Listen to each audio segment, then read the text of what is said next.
Boa tarde. Ben, a min encomendoume Marcos do Pico falar un pouco da identidade desta cuestión que parece inevitable preguntarse, dado que eu tiña feito xa hai bastantes anos algunha reflexión sobre esta cuestión.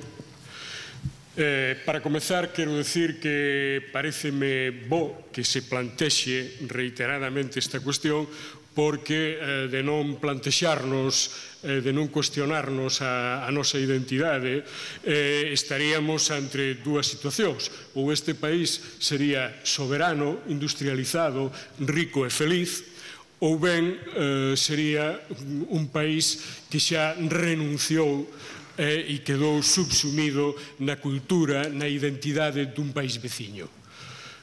Por tanto, se nos cuestionamos este asunto é porque aínda vivimos, aínda somos, o que non se sabe, pero pareceme san e moi útil cuestionarnos esta cuestión constantemente.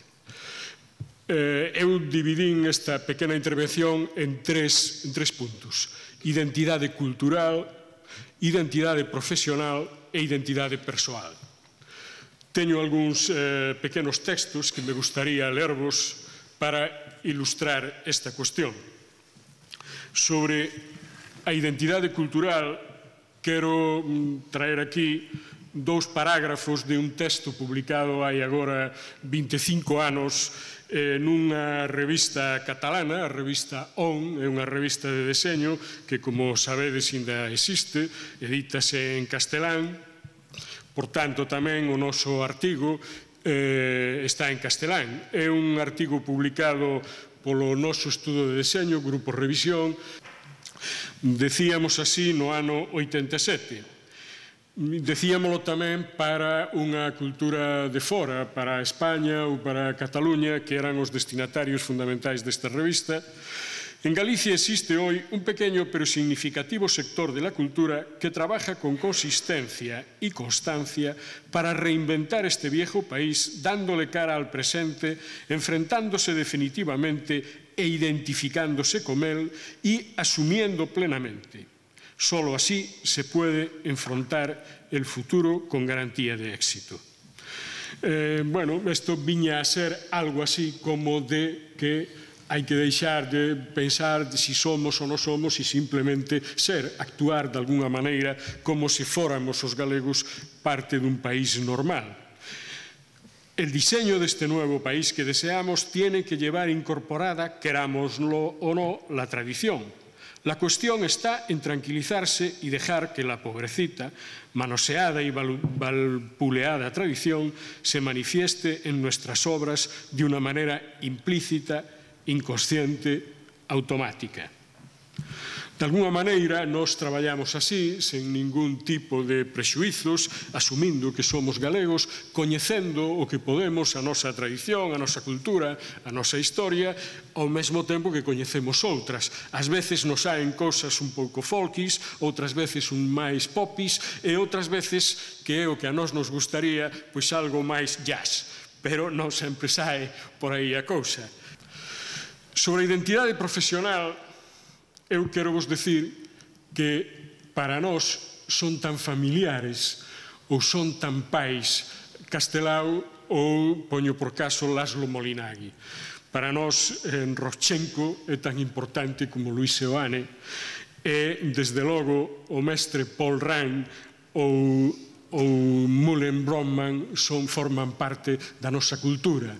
Na ideal parede onde eu tería aos meus parentes, aos meus avós retratados, incluiría tamén algún retrato de todos estes señores. Sobre a identidade persoal, eu quero vos decir que moitas veces actuamos ou pretendemos actuar cuestionándonos as cousas, cuestionando mesmo o que o cliente nos di ou facéndonos moitas preguntas. Para ilustrar este plantexamento, que creo que é bastante esclarecedor, traio aquí un conto que eu coñecín xa no ano 82, que ilustrei para un libro de texto sobre galego, que é dun autor brasileiro que se chama Millor Fernández.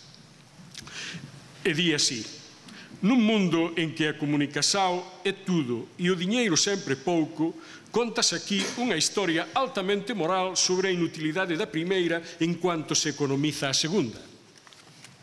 E chamou o pintor e lle encomendou a placa para anunciar a especialidade do seu negocio. Nesta casa véndese ovos frescos. Alén dos diseres, recomendou ao pintor que volase ali algunha figura, cualquera alegoría referente ao ramo, e preguntou quanto era. O pintor dise que ficaría en 50.000 cruzeiros. 50.000 o qué? Indagou o comerciante, pensando inutilmente nunha moeda máis desvalorizada da que o cruceiro. 50.000 cruzeiros, dixo o pintor. Ah, non vale, retrucou o comerciante. Como non vale, dixo o pintor, ofendido máis na súa arte no que atinxido na súa economía. O señor non podería reducir un pouco, arriscou o comerciante. Claro que poso, dixo o pintor, poso reducir a figura e os diseres. Como así? Dixo o negociante. Olla, explicou o pintor, para começo da conversa non precisamos usar figura ninguna.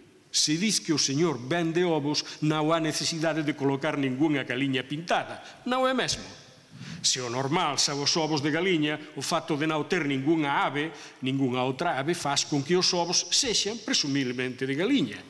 É certo, concordou o negociante. Entón, fez o pintor 20.000 cruzeiros de menos.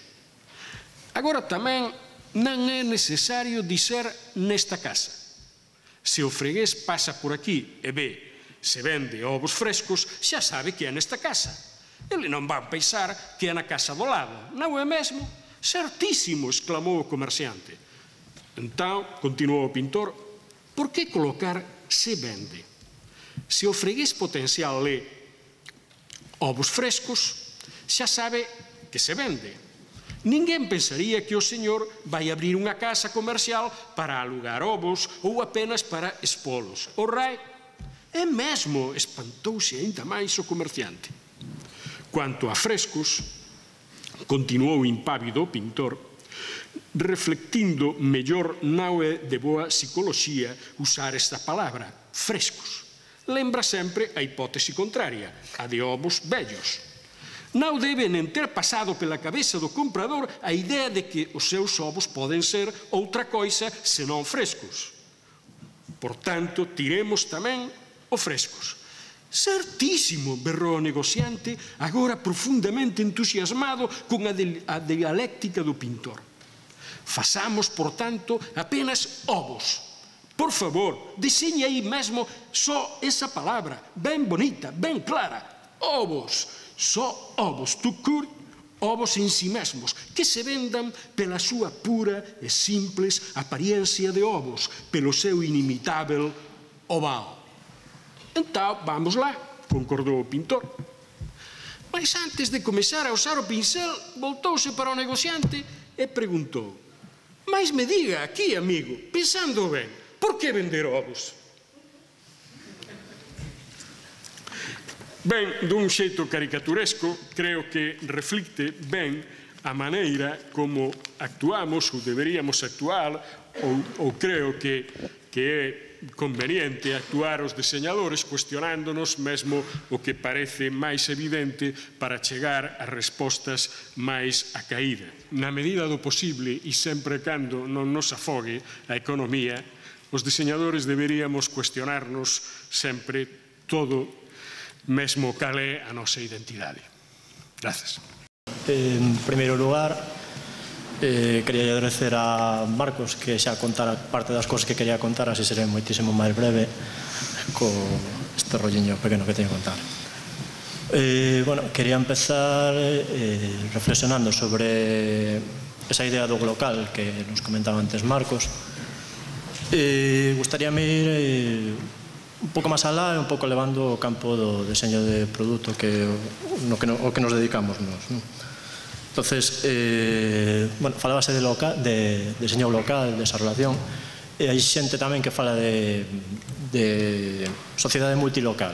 Esta é unha sociedade na que hai unha especie de, digamos, entes autónomos a nivel social, cultural e económico, pero nunha disposición xeográfica cultural delimitada, como pode ser o caso do país no que vivimos, do que falaba antes Pepe Barro, e que non viven, inda que son autónomas, sí que teñen unha relación, non están illadas, teñen unha relación en rede entre elas, e permite facer un intercambio de bens, de servicios e de coñecementos, no que se están alimentando mutuamente.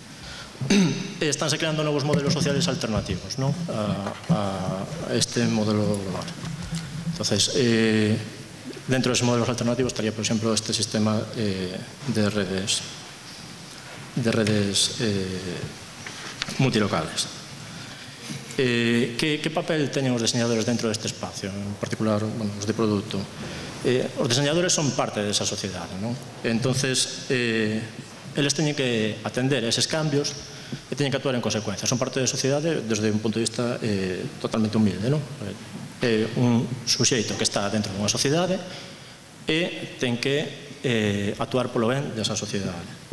Hasta o de agora, tiña unha traducción puramente económica, o sea, o valor engadido era para poder vender máis ou vendelo a un precio distinto.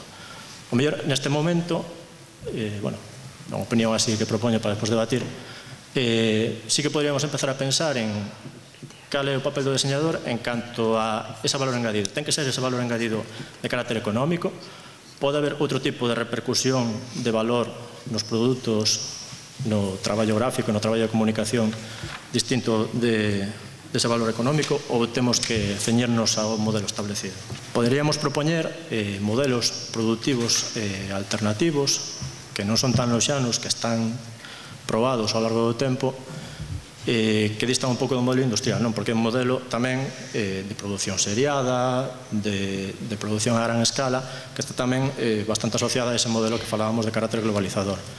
No estudio, por exemplo, estamos facendo desarrollos de proxectos nos que, a parte de producción, de execución dese produto, o estamos levando, cambiando do campo da artesanía, do tecido industrial ao tecido artesanal.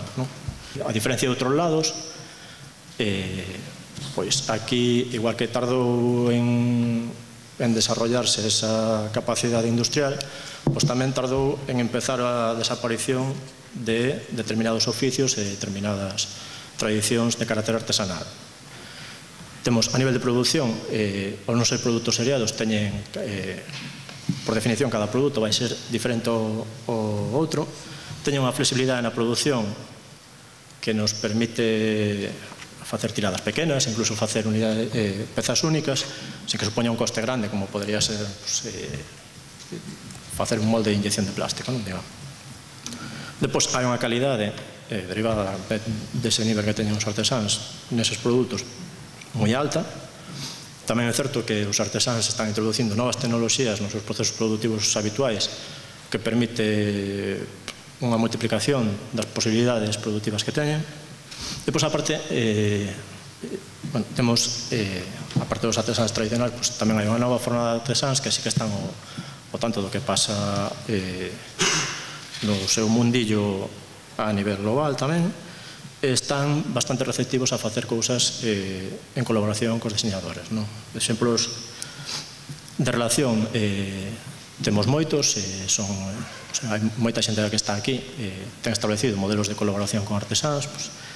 Pode haber desde relacións puntuais, como que o proxecto que enseñaba antes Emanuela, noso da Pedrachá, que fixemos un elemento, fixemos unhas pezas de barro, foron esas pezas puntuales e punto, non foi un produto para ser vendido de xeito constante. E incluso estamos vendo traballos ao revés, o sea, estamos vendo modelos de relación ao contrario, que son os artesáns os que botan máis dos diseñadores para que resolvan parte do seu proceso de traballo.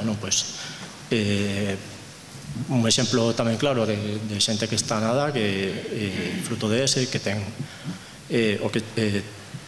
ten un proxecto de relación con Orfega, cos orfebres de Orfebrería de Galicia, creo que é, que son de aquí de Santiago, no que lle encargaron que desarrollaran unha línea de produtos para eles.